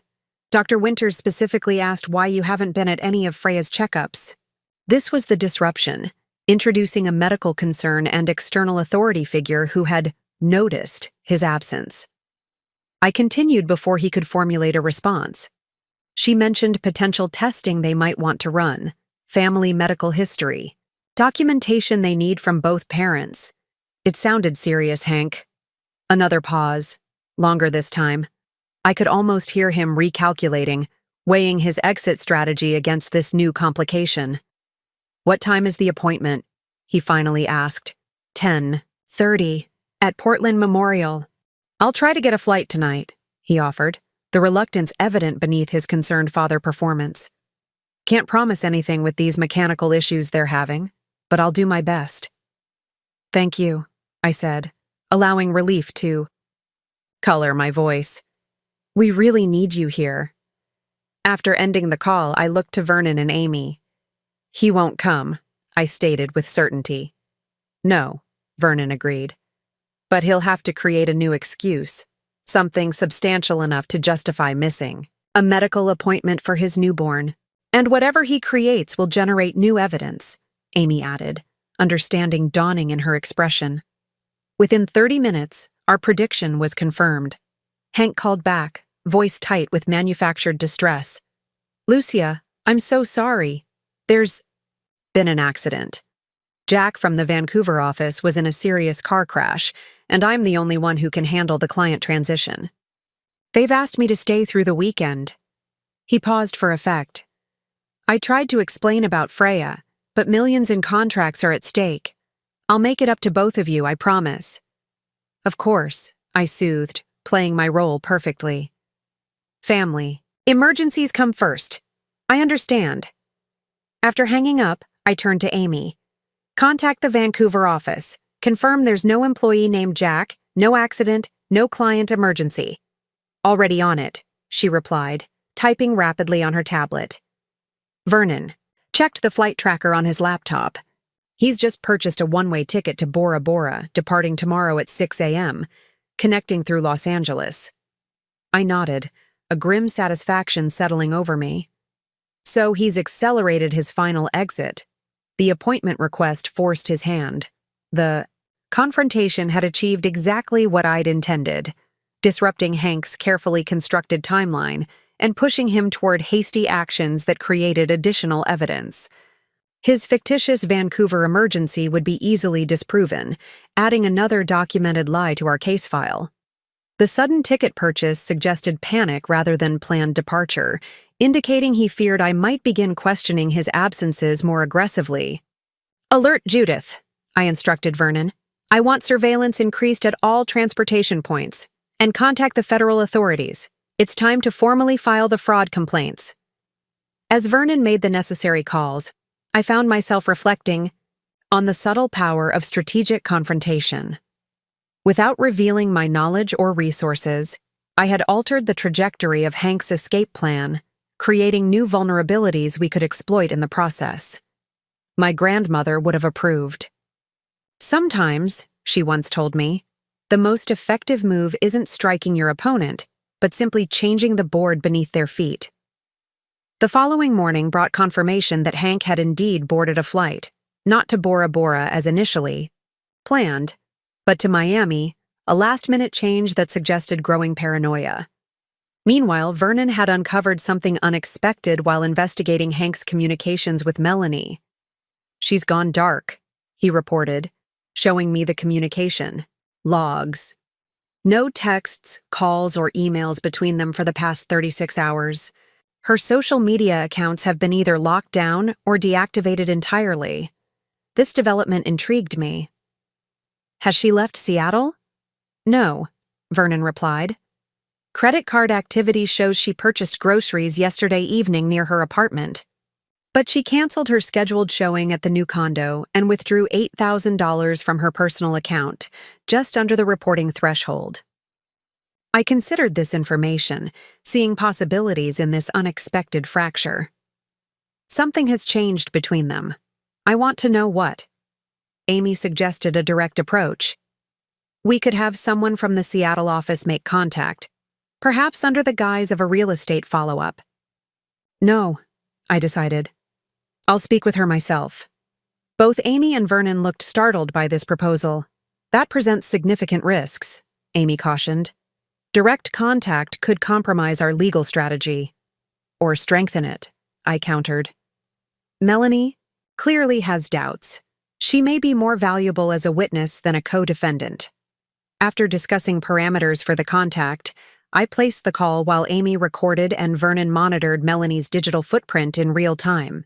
The phone rang several times before a cautious voice answered. "Hello? Melanie Hargrove?" I kept my tone neutral, professional. "This is Lucia Wilson. I believe we have a mutual acquaintance in Hank Wilson." Silence stretched for several seconds before she responded, her voice tight with tension. "How did you get this number?" "The same way I found the condo purchase agreement with both your names. The same way I discovered the joint accounts and the flight reservations to Bora Bora." I paused deliberately. "The same way I learned about the other women before me." Another silence, then. "What do you want?" "Information," I replied simply. "I think you've recently discovered some things about Hank that concern you. Things that made you withdraw cash and cancel condo viewings." Her sharp intake of breath confirmed my suspicion. "You've been watching me? Protecting my interests," I corrected. "Just as you're now protecting yours." The line went quiet again, but she didn't hang up, a promising sign. Finally, Melanie spoke, her voice lower, almost confessional. "I found some documents in his laptop bag 3 days ago. Financial statements with different names, blank ID templates." She hesitated. "And a draft email to someone named Carson about meeting in Belize next month. Not Bora Bora with me." This was new information, another identity, another escape plan that apparently didn't include Melanie. I kept my voice steady, sympathetic. "He's done this before, Melanie, multiple times." "I'm starting to realize that," she admitted, bitterness edging her words. "The perfect man with the perfect plan for our perfect future." God, I sound so stupid saying it out loud. "You're not stupid," I assured her. "He's practiced at this. Tell me about how you met." As Melanie described her whirlwind romance with Hank, the chance meeting at a pharmaceutical conference, his persistent courtship, the gradual integration into her financial life, the pattern was unmistakable. Each step mirrored his approach with me and the women before me, refined slightly but fundamentally unchanged. "Did he ask you to liquidate retirement accounts for the condo down payment?" I asked, already knowing the answer. "Yes," she confirmed. "But I only transferred half the amount he requested." Something felt off. Her instinctive caution had likely saved her from the complete financial devastation Hank had planned. I found myself respecting her awareness, her willingness to question despite emotional investment. "Melanie, I'm building a case against Hank for systematic fraud," I explained carefully. "Your testimony could help ensure he doesn't do this to anyone else." She was quiet for a moment, processing. "What would that involve?" "Documentation of your relationship, financial records, any communications showing his intent, a formal statement to authorities." I paused. "I understand this is difficult. Take time to consider." "I don't need time," she replied, surprising me with her firmness. "I want him stopped, and I want my money back." After arranging for Amy's Seattle associate to meet with Melanie that afternoon, I ended the call with a sense of cautious optimism. In Melanie, we had not just another victim, but a potential ally whose testimony could significantly strengthen the case. Vernon looked impressed. "You turned a potential adversary into an asset. People respond to respect and shared purpose," I replied, thinking of my grandmother's approach to business negotiations. Melanie was deceived just as I was. Our interests align in seeing Hank held accountable. The discovery of Hank's planned meeting in Belize added a new dimension to our investigation. Vernon immediately began researching financial connections to the country, discovering an account opened 6 months earlier under the name Carson Whitfield, with transfers totaling over $140,000. "Another escape hatch," Amy observed. "He created contingencies even within his contingencies." "Which means we need to move quickly," I concluded, "before he disappears behind offshore banking protections." As Vernon and Amy coordinated with federal authorities, I reflected on how each new discovery revealed not just the extent of Hank's deception, but the limitations of his imagination. For all his elaborate planning, he had relied on the same basic strategies, the same predictable escape routes, never considering that he might have chosen a target capable of not just tracking his movements, but anticipating them. In this, he had made the same fundamental error as my grandfather and Joe, underestimating a Wilson woman's capacity for strategic response. 1 week after Hank's departure, as Freya entered her second week of life, our team gathered at the lake house for final preparation before executing the endgame strategy. I had relocated there 3 days earlier, when it became clear that Hank had abandoned his pretense of returning to Portland. The secluded property, surrounded by 20 acres of wooded hillside overlooking a private lake, provided both security and serenity as we prepared for the confrontation ahead. The great room, with its wall of windows facing the water, had been transformed into a command center. Digital displays tracked financial movements across multiple accounts, while a central table held the now substantial evidence files organized into actionable categories. "We're proceeding on 3 simultaneous fronts," Amy explained, standing before the assembled team. "Civil action for financial recovery, criminal complaints for wire fraud and identity theft, and regulatory filings with financial authorities in 4 jurisdictions." Judith provided security updates from her position by the fireplace. "Subject remains in Miami but has made inquiries about charter boats to the Bahamas. Passport activity shows he's traveling under the Henry Wilson identity, but has accessed a safety deposit box containing alternate documentation." "The federal authorities have been fully briefed," Vernon added. "Based on the evidence we've provided, particularly the pattern of interstate activity and Melanie's testimony, they've agreed to pursue federal charges. Arrest warrants are being prepared." I listened to each report while nursing Freya. The juxtaposition of my maternal role and executive function no longer feeling contradictory but complementary. My daughter's presence remained a constant reminder of why this careful preparation mattered, not just for financial recovery, but for establishing the truth that would one day become part of her history. "What's the timeline for account recovery?" I asked, directing the question to the forensic accounting team. "We've traced approximately 82% of the diverted funds," reported Sophia Chen, our lead financial investigator. "The Seattle accounts have been frozen through court order. The Belize transfers are more challenging but not impossible given the documentation we've assembled." I nodded, satisfied with the progress.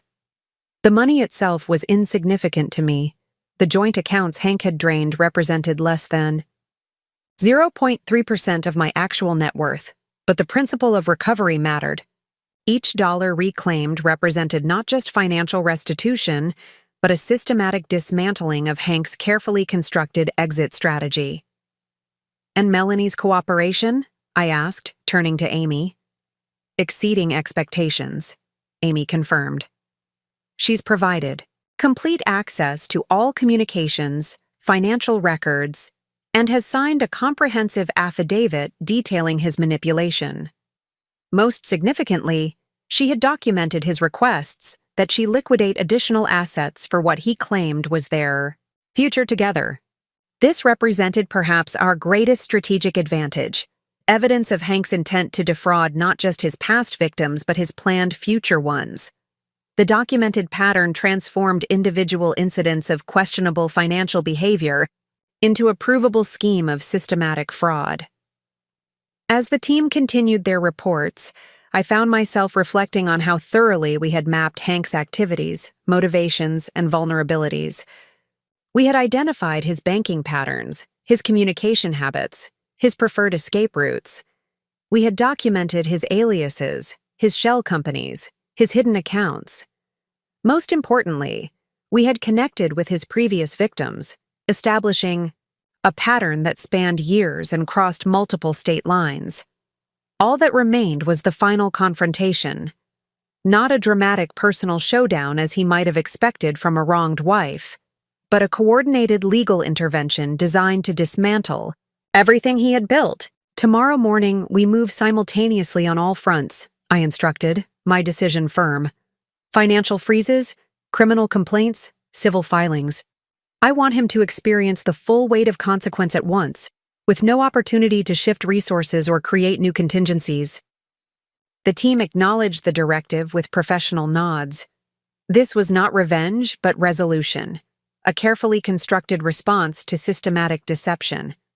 Agnes, who had joined us at the lake house after her initial reluctance to be separated from Freya, watched the proceedings with wide eyes. "It's remarkable," she observed quietly. "How prepared you were for this. How quickly you've assembled all of this." "Not quickly," I corrected gently. "My grandmother established these protocols decades ago. Each generation of Wilson women has refined them, hoping they would never be needed but ensuring they would be available if they were." Vernon approached with a final document requiring my signature, the formal complaint naming Henry Carson Whitfield, a.k.a. Hank Wilson, as the perpetrator of systematic financial fraud against multiple victims. As I signed, I felt not anger or vindictiveness but a sense of appropriate closure. Tomorrow would bring consequences that Hank had never anticipated, from a source he had fundamentally underestimated. My grandmother always said that the most dangerous opponent is the one you don't recognize as an opponent at all, I told Agnes, as the meeting concluded. Hank never saw me clearly, not as his wife, not as Freya's mother, and certainly not as his adversary. That blindness had been his most significant miscalculation, and would be the foundation of his downfall. The coordinated legal intervention began at precisely 8 a.m. Eastern Time, when Hank attempted to access his Miami hotel room safe and found his keycard deactivated. By 8:17, as he argued with hotel management, federal agents arrived with a warrant for his arrest on charges of wire fraud, interstate transportation of stolen property, and identity theft. I watched the arrest unfold via secure video link, transmitted by Judith's team member positioned in the hotel lobby. Hank's expression as the agents approached told its own story. Initial confusion giving way to disbelief, then something close to panic as handcuffs were applied and Miranda rights recited. Simultaneously, across multiple jurisdictions, the legal machinery we had set in motion executed with synchronized precision. In Seattle, federal agents secured the condo Hank had intended to purchase, preventing the scheduled closing and freezing the substantial down payment. In Portland, court officers delivered formal notice of civil proceedings to our former home, establishing legal record of the claims against Hank's assets. In 3 different states, previous victims filed coordinated police reports, retroactively documenting the pattern of fraud that connected their experiences to mine. Most significantly, in the digital realm, forensic financial specialists executed court-authorized freezes on 27 separate accounts across 12 financial institutions, capturing the fragmented trail of stolen funds before they could be moved beyond jurisdictional reach.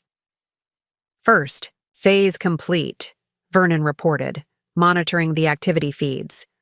"All primary targets secured. Subject is in federal custody. Assets frozen. Documentation served." Amy nodded in satisfaction. "The Miami prosecutor has confirmed they'll seek denial of bail based on flight risk and pattern of identity concealment. Arraignment is scheduled for tomorrow morning." I shifted Freya to my shoulder, gently patting her back as I absorbed the reports of Hank's rapidly collapsing world. The man who had planned to be sipping cocktails on a Bora Bora beach by sunset was instead being processed into a federal detention center, his carefully constructed escape routes systematically blocked, his hidden resources methodically exposed. "Has he requested legal representation?" I asked. "Yes," Amy replied. "He's asked for a public defender, claiming his assets are inaccessible. The irony is remarkable." Indeed it was. The man who had drained my accounts while I was in labor, believing he was leaving me financially devastated, now found himself genuinely destitute, dependent on court-appointed counsel while a team of the country's top financial and legal experts dismantled his schemes. "What happens next?" Agnes asked, clearly, trying to comprehend the scale and speed of the intervention. The criminal proceedings will move at their own pace, Amy explained. But the civil recovery efforts can proceed simultaneously. We've already secured temporary orders freezing all identified assets pending resolution. Vernon added, the federal prosecutor has indicated willingness to include restitution for all victims as part of any potential plea agreement. Given the strength of the evidence, they're expecting Hank to seek terms rather than risk trial. The most surprising development came shortly after noon, when Judith received word that Hank had asked to speak with me. The request had come through his appointed attorney, a conversation to resolve matters privately before proceedings advanced further. It's a manipulation attempt, Amy cautioned immediately. He's looking for leverage or sympathy. Or trying to gauge how much you actually know, Vernon suggested.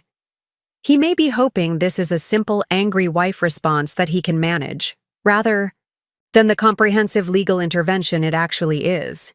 I considered the request carefully, weighing the potential risks against the opportunity for final resolution. I'll speak with him, I decided, but on my terms, with full recording and legal representation present.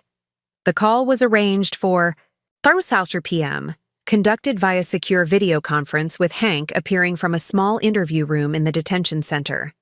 He looked disheveled, the confident executive persona replaced by something altogether more desperate. His eyes widened slightly as I appeared on his screen, Freya sleeping peacefully in my arms, not in Agnes's modest guest room, but framed by the unmistakable luxury of the lake house's great room. Lucia, he began, his voice attempting warmth, despite the circumstances. This is all a terrible misunderstanding. If we could just talk privately— There's no misunderstanding, Hank, I interrupted calmly. Or should I call you Henry? Or perhaps Carson? You seem to use different names in different circumstances. His expression faltered briefly before he attempted recovery. You're upset about the money. I understand that. But there's an explanation. For draining our accounts while I was giving birth? I asked, keeping my tone even. For establishing shell companies to hide the transfers? For purchasing one-way tickets to Bora Bora? For the other women before me who experienced exactly the same pattern of fraud? With each question, his face registered increasing shock, the realization dawning that this was no emotional confrontation, but a precisely targeted deconstruction of his scheme. How did you— he began, then stopped, reassessing. Look, whatever you think you know, we can work this out between us, for Freya's sake. I studied him through the screen. This man who had shared my home, my bed, my life for 3 years, and who had remained a stranger throughout. In his eyes, I could see him recalculating, searching for the angle, the approach, the vulnerability that might offer escape. There's nothing to work out, Hank, I replied simply. The federal prosecutors have everything. The accounts, the aliases, the pattern across multiple victims. This isn't about emotion or negotiation. It's about consequence. As the full implication of his situation became clear, Hank's desperate charm gave way to something harder, more authentic in its naked self-interest. What do you want? There must be something you want. I adjusted Freya gently in my arms, allowing him a clear view of the daughter he had abandoned. Just this, for you to understand exactly who you attempted to victimize. Not a vulnerable new mother with limited resources, but a Wilson woman with generations of preparation for men exactly like you. The name registered instantly. Wilson, not as a common surname, but as the financial dynasty it actually represented. His eyes darted around the visible portion of the lake house, recognition dawning as context finally aligned. You're that Wilson? He asked, incredulity breaking through his practiced control. The real estate family? I am, I confirmed simply. And you never knew because you never bothered to look beyond the surface I presented. You saw what you expected to see, a conventional wife with conventional resources that could be conventionally stolen. The video call ended shortly thereafter, Hank having nothing to offer but desperate proposals that held no interest for me. As his image disappeared from the screen, I felt not triumph, but a quiet sense of completion. The confrontation hadn't been about revenge or even justice in the emotional sense, but about establishing truth, a clear record of actions and consequences that would become part of our family history. "Well done," Amy said quietly as the call disconnected. "Perfectly handled." I looked down at Freya, still sleeping peacefully despite the momentous exchange she had just witnessed. "It wasn't for me," I told Amy. "It was for her. Someday she'll need to understand who her father was and why he isn't part of her life. Now there will be a clear record, not just of his choices, but of how I responded to them." In that response lay perhaps the most important lesson of all, that a Wilson woman meets betrayal not with helpless victimhood, but with strategic resolve, transforming crisis into opportunity through preparation, patience, and unwavering clarity about her own worth. 6 months after Hank's arrest, I stood on the terrace of the lake house, watching autumn leaves drift onto the water's surface. Freya, now strong enough to hold her head up during tummy time, lay on a blanket beside me, batting at colorful toys suspended from an activity arch. The legal proceedings against Hank had progressed with systematic efficiency, faced with overwhelming evidence from multiple victims and jurisdictions. He had accepted a plea agreement that included significant prison time, financial restitution, and permanent restrictions on his future financial activities. The civil cases had been similarly resolved, with court-ordered recovery of assets wherever possible. More importantly, I had emerged from the experience fundamentally transformed, not broken or diminished as Hank had intended, but strengthened and clarified in purpose. The most significant change had been my decision to fully integrate the separate aspects of my life.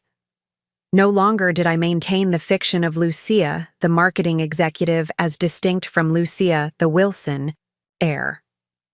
I had stepped fully into my role as CEO of Wilson Enterprises, merging my marketing agency into the larger corporate structure, and bringing my unique perspective to the family business. The best protection isn't secrecy, but transparency, I explained to the board during my first official meeting as chairwoman. 3 generations of Wilson women have built this company through strategic vision and ethical leadership. It's time we claimed that legacy openly. The press had briefly taken interest in the story. Wealthy heiress targeted by serial fraudster makes dramatic recovery. But the Wilson privacy protocols had managed the narrative effectively, focusing attention on Hank's pattern of victimization, rather than my family's wealth or business operations. Rebecca and Melanie had both received full restitution of their stolen funds, along with the other identified victims. More significantly, they had formed an informal support network, sharing resources and information to help other women recognize and avoid similar schemes. The foundation I established to support their work represented one of my proudest achievements, transforming personal betrayal into community protection. Agnes had become a regular visitor at the lake house, her initial awe at its grandeur giving way to comfortable familiarity. Her practical wisdom and genuine affection for Freya provided a grounding influence I deeply valued. "You never needed my help at all, did you?" she had asked one evening, watching me manage conference calls while simultaneously handling Freya's feeding schedule. "I needed exactly what you gave me," I had replied truthfully. "Not financial support or practical assistance, but authentic friendship during a crucial transition." As the sun began to set over the lake, casting long golden reflections across the water, I lifted Freya into my arms and pointed toward the horizon. "Your great-grandmother built our first office building on land not far from here," I told her, knowing she couldn't understand the words, but finding comfort in sharing the legacy nonetheless. "She taught your grandmother, who taught me, and someday I'll teach you." Wilson women face challenges head-on, with strategic minds and unwavering resolve. Freya gurgled in response, her tiny hand gripping my finger with surprising strength.